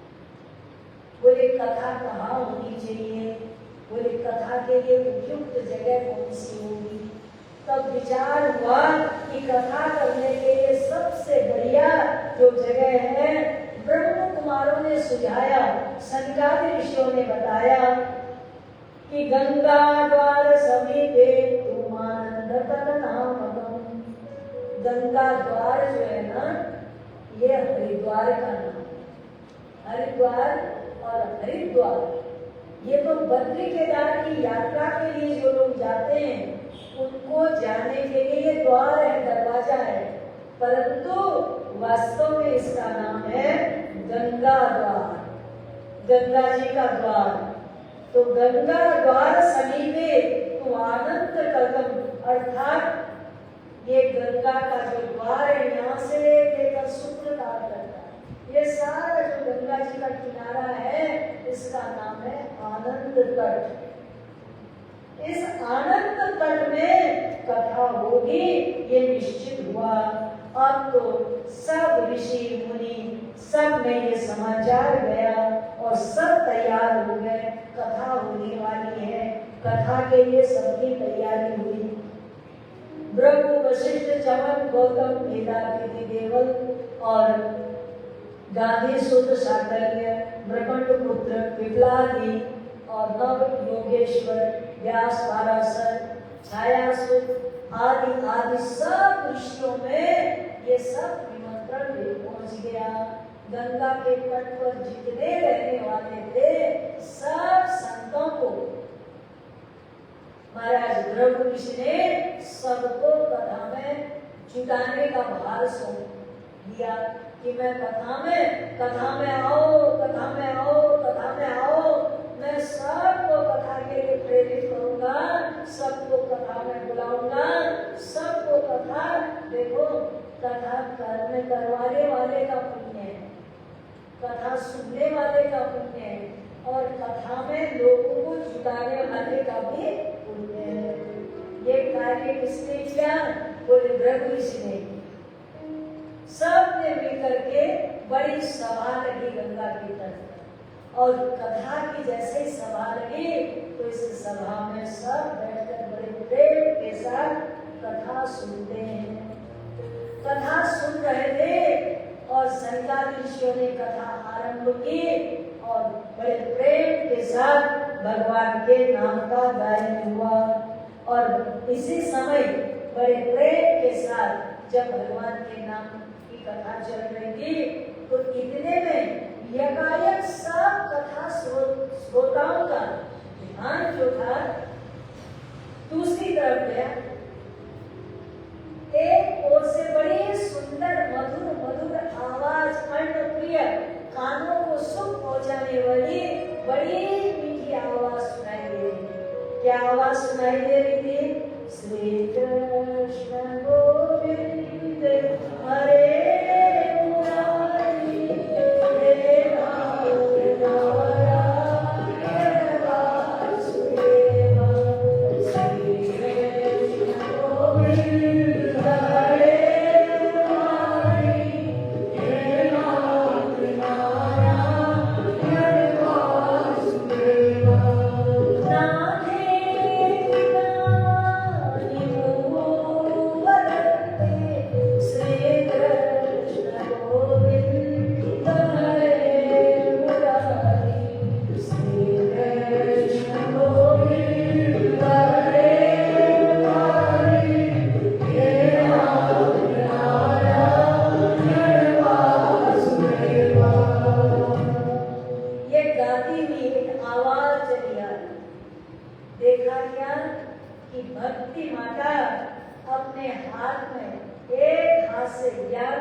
इन सब के हृदय में जाके बच जाओ। अब कल्पना करो जब भक्ति साक्षात आकर अपने ज्ञान और वैराग्य के साथ हमारे हृदय में बैठ जाएगी तो भक्ति का आनंद क्या होगा, कथा का आनंद क्या होगा। इस प्रकार भक्ति के दुख का दूर हुआ भगवान की कथा ज्ञान वैराग्य और उसको वृद्धि करने वाली है, ये कथा सुनाते हैं। और इसी प्रकार सौनकादेवी से एक इतिहास और सुना है। तुंगभद्रा एक नदी है और तुंगभद्रा नदी के किनारे सभी वर्ण आश्रम को मानने वाले लोग रहते हैं। उनमें से एक आत्मदेव नामक ब्राह्मण भी है। ये आत्मदेव नामक ब्राह्मण जो था, इसका नाम तो था आत्मदेव। ये वेद विशारद था, वेदों को जानने वाला, वेदों को मानने वाला और बहुत अच्छा विद्वान ब्राह्मण था। परंतु इसकी पत्नी नाम उसका बुदली है, जो बहुत रूपवती है, बहुत सुंदर है। विडंबना ये है कि इसकी कोई संतान नहीं और इस ब्राह्मण को हमेशा चिंता रहती है, मेरी कोई संतान नहीं है, मेरी कोई संतान नहीं। और इसकी पत्नी ये चाहती है कि मेरा संतान तो मेरी हो पर मेरा रूप बिगड़े नहीं। मेरी सुंदरता का, उसे अपनी सुंदरता का बड़ा दूर था और वो सोचती थी मेरी सुंदरता गिरती नीचे, खराब नहीं होनी चाहिए। एक दिन आत्मदेव नामक ब्राह्मण इतना उदास हो गया, संतान को पाने की लालसा को लेकर घर से बिना बताए हुए जंगल की ओर निकल गए। एक सरोवर के पास पहुंचे, वहां पानी पीने के लिए जैसे बैठा, कोई वहीं पर एक यति सन्यासी वो भी आ गए और उन्होंने उससे उनकी भेंट हुई। तो उस ब्राह्मण से पूछा, हे ब्राह्मण, तू इतना चिंतित क्यों है, क्यों इतना दुखी है? कहा, महाराज मेरी संतान नहीं है इसलिए मेरे को बहुत दुख है। अब जिसकी संतान नहीं होती उसकी सदगति नहीं होती, तो इसलिए क्योंकि उसका मोह तो अपने धन में पड़ा रहेगा तो कहाँ से सदगति होगी। जो कहाँ से उसकी अपनी संपत्ति पर मोह पड़ा रहेगा तो उसकी कहाँ से सदगति होगी। तो कहा, महाराज मेरे को ये चिंता रहती है, मेरी कोई संतान नहीं। महात्मा ने कहा, मुझे तेरे माथे की लकीर पढ़नी आती है। तेरी किस्मत में एक जन्म तो क्या 7 जन्म तक तेरे को संतान सुख नहीं है, इसलिए तू संतान की आशा छोड़ दे, भगवान का भजन कर।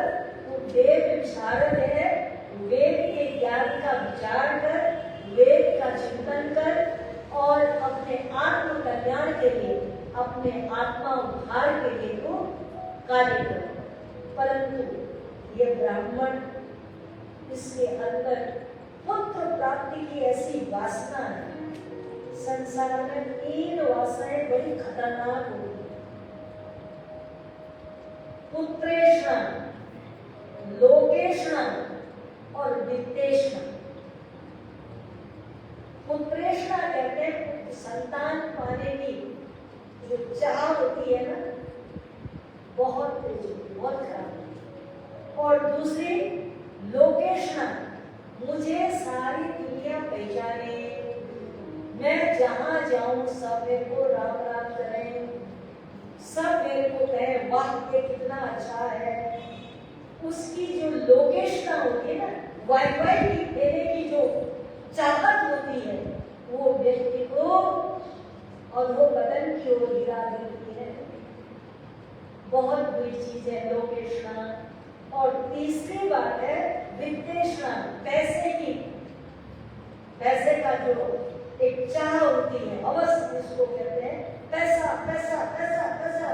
पैसे के लिए आदमी इतना पागल हो जाता है, न नीति देखे, न नीति देखे, न धर्म देखे, न अधर्म देखे, कुछ भी हो उसे पैसा प्रति पागलपन जो होता है वो बहुत खतरनाक होता है। ये 3 तृष्णाएं बहुत बुरी होती हैं। तो ब्राह्मण के अंदर पुत्रेष्णा थी, महात्मा की बात नहीं। बहुत समझा, कहा महाराज आपको तो मुझे संतान देनी ही देनी। महात्मा ने भी दुखी होकर के कहा अच्छा ठीक है, जा ले जा ये फल, वो अपनी पत्नी को दे देना, वो तेरे लिए वो संतान को सुख देने वाली होगी, कुछ दुख देने वाली होगी। ऐसा कहकर एक फल पकड़ा लिया और वो फल लेकर के जैसे अपनी पत्नी से कहा कि तुमसे खा ले, तो पत्नी मन में सोचने लगी मैं खा लूंगी पर गर्भवती होंगी, गर्भवती होने पर बहुत कष्ट, और उसके अलावा 9 माह का अलग कष्ट, सारा ये कष्ट मेरे से हो नहीं पाएगा। तब वो मन में विचार करती है, तब बार बार सोचती है। और उसने क्या किया, इतने में उसकी पड़ोसन आ गई, उसने कहा ननद आ गई, उसने कहा एक काम करो, तुम ये फल गाय को खिला दे और मेरी संतान होने वाली है तो मैं अपना बेटा तुझे दे दूंगी और तू मेरे पति को धन दे देना। वो भी धन का लालची था। दोनों ने योजना बनाई और कहा कि 9 माह तो ऐसा दिखाना अपने आप को जैसे मानो तो संतान पैदा करने वाली है। करते करते होते ये हुआ कि उसने ये छल किया पति के साथ। पति के साथ छल करने वाली इस स्त्री ने 9 माह बाद गाय को जो फल दिया था, संत का आशीर्वाद था, तो उससे गाय के यहाँ एक बच्चा जन्म लिया। शरीर मुक्त तो उसका पूरा मनुष्य की तरह है और सुंदर रूप में बड़े बड़े कान हैं। और बालक को जब इस रूप में देखा उसने, आत्मदेव नामक ब्राह्मण ने बड़ी प्रसन्नता प्राप्त की और उस बालक का नाम गोकर्ण रखा। और इधर दुदली ने भी कहा कि मेरी भी संतान हो गई है और उसके बालक का नाम धुंधुकारी रख दिया गया। अब ये 2 बालक पलने लगे। एक दिन गोकर्ण जी के पास आत्मदेव नामक ब्राह्मण अपने बेटे के साथ बोले, देखो हमारे यहाँ यही भारतीय संस्कृति परंपरा है, यही हमारी मान्यता है, ज्ञान किसी से भी दिया जाता है, ज्ञान से बड़ा होता है, आयु से और रिश्ते से बड़ा नहीं होता है। गोकर्ण जी तो पुत्र हैं, आत्मदेव नामक ब्राह्मण पिता है। पिता अपने पुत्र से शिक्षा ले रहा है, अपने पुत्र से सीख ले रहा है।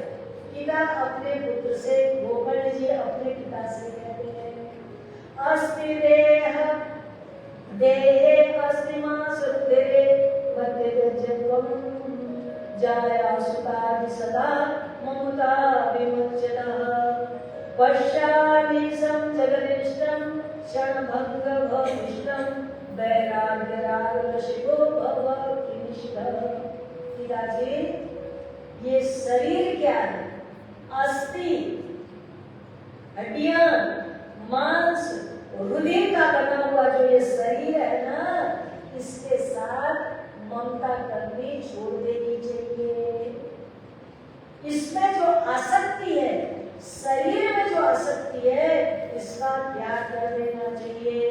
जाया सुतादि सदा ममता विमुच्य, ये मेरी स्त्री है, ये मेरा पुत्र है, ऐसा कहकर जो उनके मोह में फंसे होते हैं, उस मोह को छोड़ देना चाहिए। अपश्यमि सं जगदिदं क्षणभंगुरमिष्टं, ये जो संसार है क्षणभंगुर है, नष्ट होने वाला है।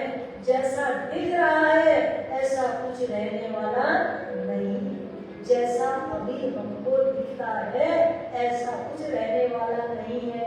इसलिए इसको भी छोड़ देना चाहिए, जगत के साथ वैराग्य कर लेना चाहिए। वैराग्य राग रसिको भव निष्ठा भगवान के चरणों में अपनी प्रीति जोड़ लेनी चाहिए, भगवान को अपना बना लेना चाहिए, भगवान के हो जाना चाहिए।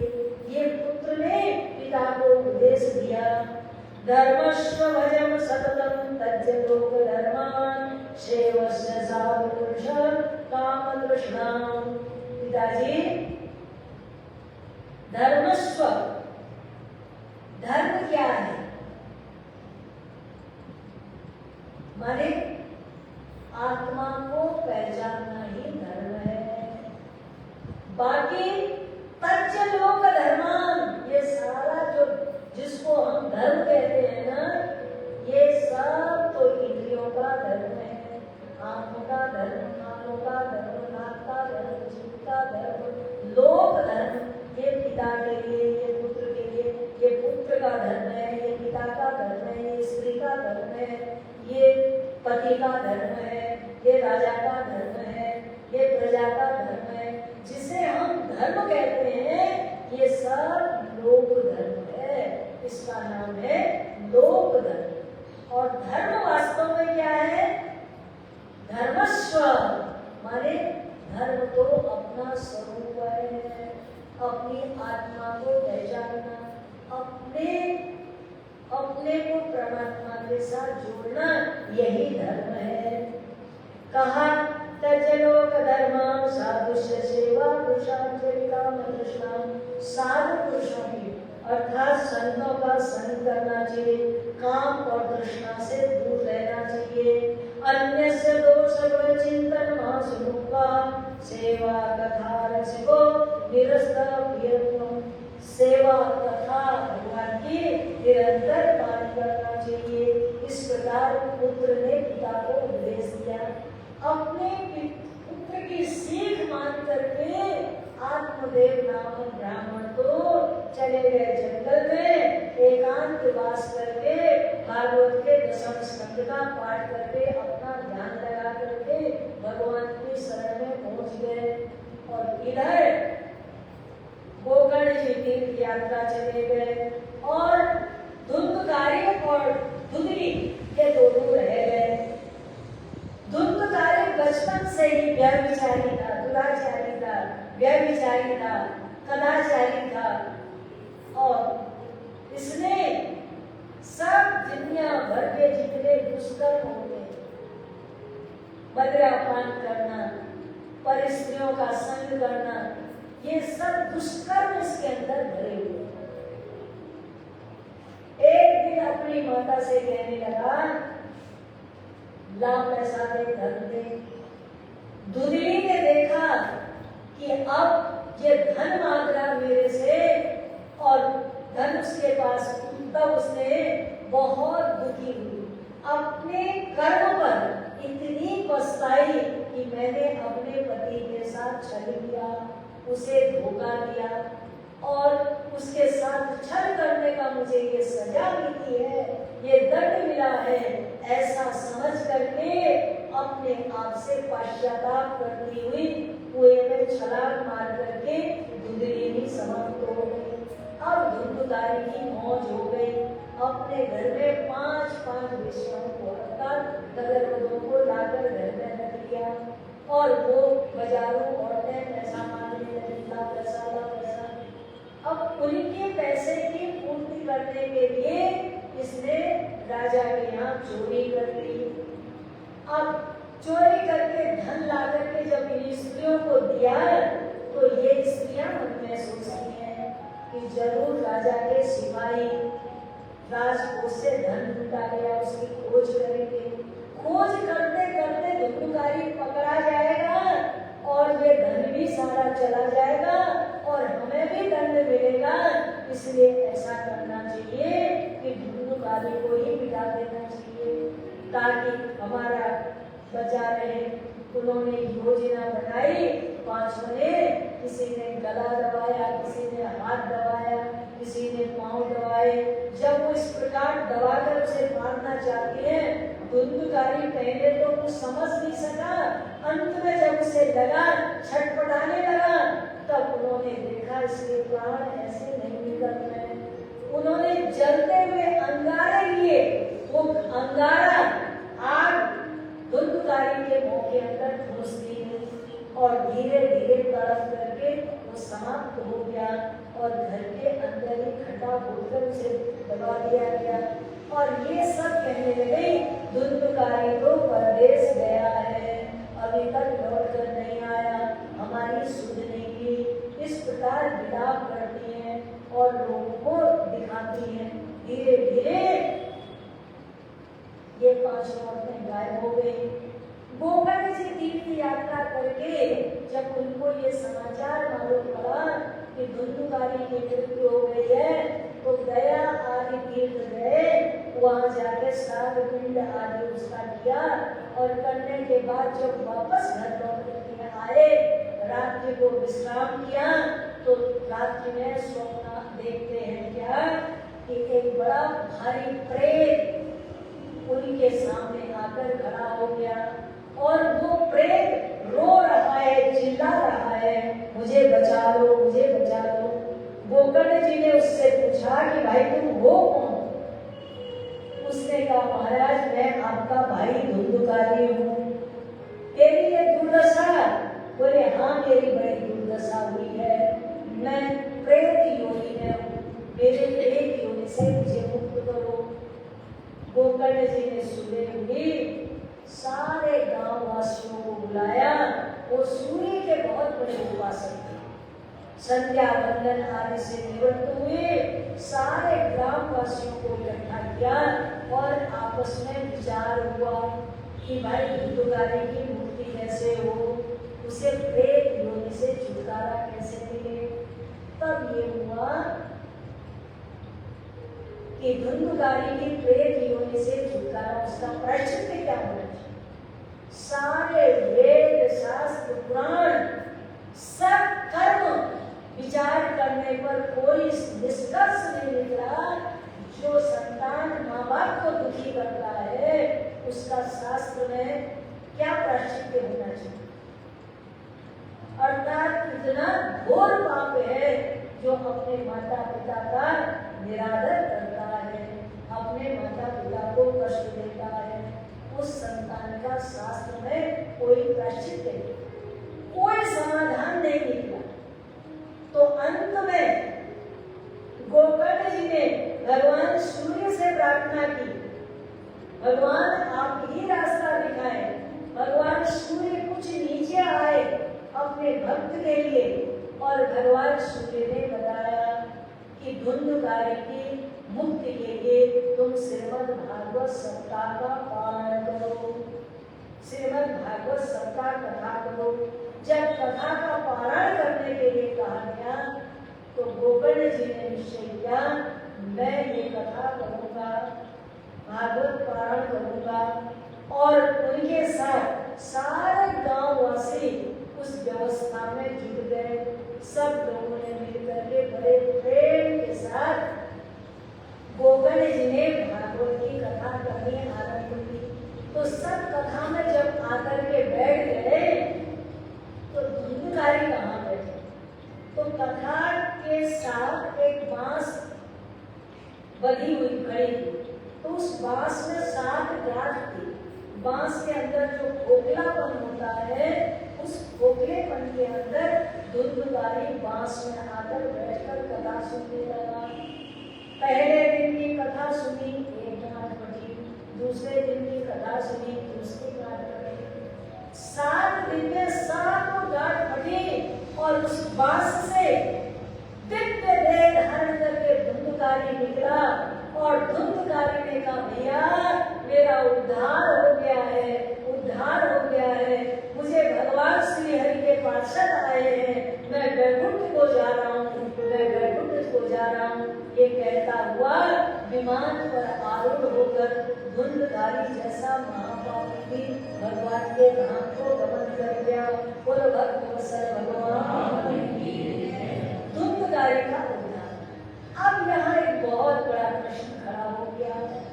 प्रश्न खड़ा ये हुआ कथा सुनने वाले भी वही थे और कथा सुनाने वाला भी वही था, पर धुंधकारी मुक्त हो गया। तब सभी कथा व्रती जिन्होंने व्रत ले रखा था हम कथा सुनेंगे, उन सब कथाव्रतियों ने प्रश्न किया गोकर्ण जी से, महाराज धुंधकारी के लिए भी मान आ गया, कथा तो हमने भी सुनी थी। गोकर्ण जी ने एक उत्तर दिया कि जैसे धुंधकारी ने कथा सुनी वैसे तुमने किसी ने कथा नहीं सुनी। धुंधकारी ने बड़े मनोयोग के साथ ध्यान पूर्वक कथा सुनी तो उसका फल उसे मिल गया। तब गोकर्ण जी ने कहा महाराज हमारा क्या होगा। तब गोकर्ण जी ने अपने लिए सबके लिए दोबारा कथा की और गोकर्ण जी ने जैसे कथा की उसी समय दोबारा कथा करने पर गोकर्णेन गोपालो गोलोक गोपवल्लभा कथा श्रवणं भीतो निर्भयो मद्भक्तवत्सला अयोध्यावासिनं पूर्वं यथा रामेण संगता तथा कृष्णेन नीता गोलोकं योगि दुर्लभम् यत्र सूर्यस्य सोमस्य सिद्धानां गति कदा तन्लोके गतास्तेव तुम श्रीमद्भागवत कथा श्रवताम्। अर्थात गोकर्ण जी ने फिर दोबारा कथा, जैसे गोकर्ण जी ने दोबारा कथा की तो उनके सामने सारे नगरवासियों के सामने भगवान का विमान आया और आकर गोकर्ण जी को कहा महाराज अब आप चलिए, भगवान ने आपके लिए विमान भेजा है वैकुंठ लोक से। तब गोकर्ण जी कहते महाराज मैं अपने सारे पूर्ववासियों को, अपने ग्रामवासियों को अकेला छोड़कर मैं अकेले कैसे वैकुंठ जा सकता हूँ, मैं अकेले कैसे वैकुंठ जा सकता हूँ। यदि आपको वैकुंठ मुझे ले जाना है तो इन सबको भी साथ ले जाना होगा। जैसे अयोध्यापति भगवान राम के साथ सारे अयोध्यावासी, भगवान के साथ अयोध्या नगरवासी सब भगवान के धाम साकेत लोक को चले गए थे, ऐसे गोकर्ण जी ने अपना भी उद्धार किया और सबका उद्धार करते हुए सबको भगवान के धाम गमन करा दिया। बोल भक्तवत्सल भगवान की जय। तो ये कथा सुनी तो गोकर्ण जी की कथा से धुंधकारी की मुक्ति हुई। तो अब इस कथा का एक भाव और सुने, एक कथा को विश्राम देंगे कि ये कथा भागवत की कथा हमारे सनातन में ऐसी परंपरा है कि प्रत्येक व्यक्ति को अपने जीवन काल में एक न एक बार कम से कम एक बार तो पूरी भागवत कथा सुननी ही चाहिए। यदि तुम नहीं सुनोगे तो कहते हैं कि आगे चलकर उसके बच्चों को अपने पिता माता अपने उनके पूर्वजों के निमित्त भागवत करानी पड़ती है। और आप बैठ कर के आनंद से कथा सुनोगे बहुत अच्छी बात है, नहीं तो किसमें बैठ के कथा सुनोगे, बांस पर बैठ के कथा सुनोगे। इसलिए अच्छा है कि बांस के अंदर बैठ के कथा सुनने से तो अच्छा है कि अपनी कथा अपने आप सुन करके अपना कल्याण करते, अपने आनंद पूर्वक भगवान की कथा सुनकर आनंद प्राप्त करें। और गंगा के द्वार पर भगवान की कथा अपने आनंद पूर्वक अपने लिए कथा सुने, जिससे परम कल्याण की प्राप्ति हो।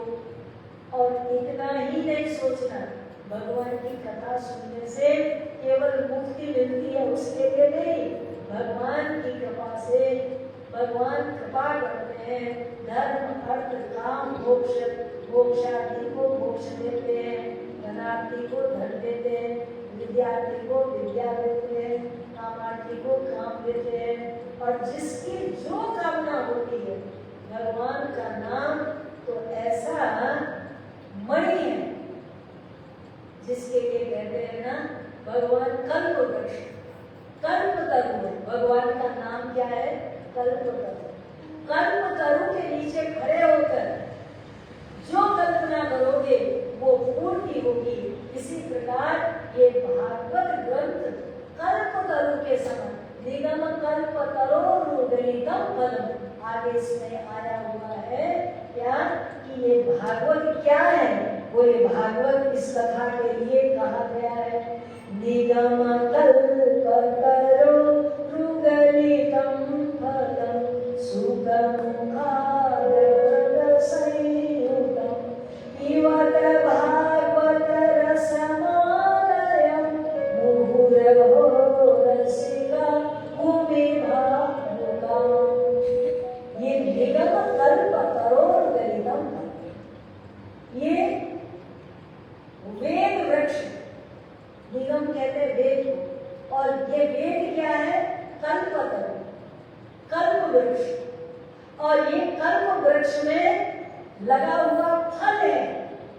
ये फल इतना मधुर है कि इस फल में एक तो ये कल्पतरु का फल अपने आप में बहुत मीठा, और दूसरा इस फल को सुखदेव जी महाराज ने अपने चोंच से छू लिया। कहते हैं कि तोता पेड़ में पके हुए फल को ही खाता है, कच्चे फल को नहीं खाता। और जिस फल को तोता अपनी चोंच लगा देता है वो फल और मीठा हो जाता है, और मीठा हो जाता है। तो कहा कि ये कल्पतरु का फल भागवत, इसमें सुखदेव जी के मुंह से निकला हुआ इसका स्वाद तो इतना मीठा है, इतना है। रसमालयम माने ये रस है, रस का भरा हुआ। फल में दो चीजें होती हैं, एक छिलका, एक गुठली। दोनों चीजें छोड़ी जाती हैं। छिलका भी उतार दिया जाता है, गुठली भी छोड़ दी जाती है। न तो इस फल में गुठली है, न इस फल में छिलका है, तब क्या है? ये तो रस ही रस है। तो इस रस को पियोगे कैसे? इस रस को पीने के लिए मुंह की जरूरत नहीं है। इस रस को पीने के लिए कानों के दोने बना करके कानों से इस रस को पी करके सीधे हृदय में उतारो, और ये कल्पतरु फल है जो जीवन का परम आनंद देने वाला है। ये भागवत कथा का महात्म्य है। आज की कथा में आपको महात्म्य कथा सुनाई गई, और आज की कथा को ये विश्राम देते हैं, और कल से ठीक समयानुसार आप लोगों को 4 बजे चाहे 4:30 बजे आ जाओ, बच्चे आ जाते हैं, कीर्तन करो थोड़ी देर, और फिर उसके बाद भागवत कथा। मैंने बता दी ये कथा का उद्देश्य केवल भगवती को कथा सुनाना, इसलिए आप सुन रहे हो या नहीं सुन रहे हो इससे मुझे कोई फर्क नहीं पड़ता। मैं जो बोल रही हूँ मुझे पता है कि मेरी माँ सुन रही है, इसलिए मुझे तो माता जी को सुनाना है, और उसमें आप भी सम्मिलित हो जाओ तो बहुत अच्छी बात है। और माँ को ये कथा समर्पित है। माँ को अधिक मास में मुझे कथा सुनानी थी, इसलिए ये आयोजन किया गया। तो बड़े प्रेम से मुझे मालूम है मेरी कथा सुन रही होगी। कथा में जो त्रुटि रह जाएगी वो माता जी अपने आप ठीक कर देंगी, मुझे ये भी पता है। जहाँ उन्हें अच्छा नहीं लगेगा वो नमस्कार कर देंगे, तो कोई बात नहीं। बड़े प्रेम से भगवान का कीर्तन कराने के लिए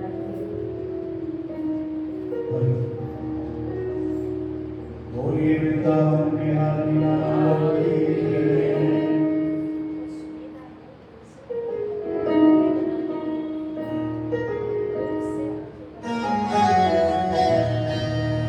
वो जब से बाकी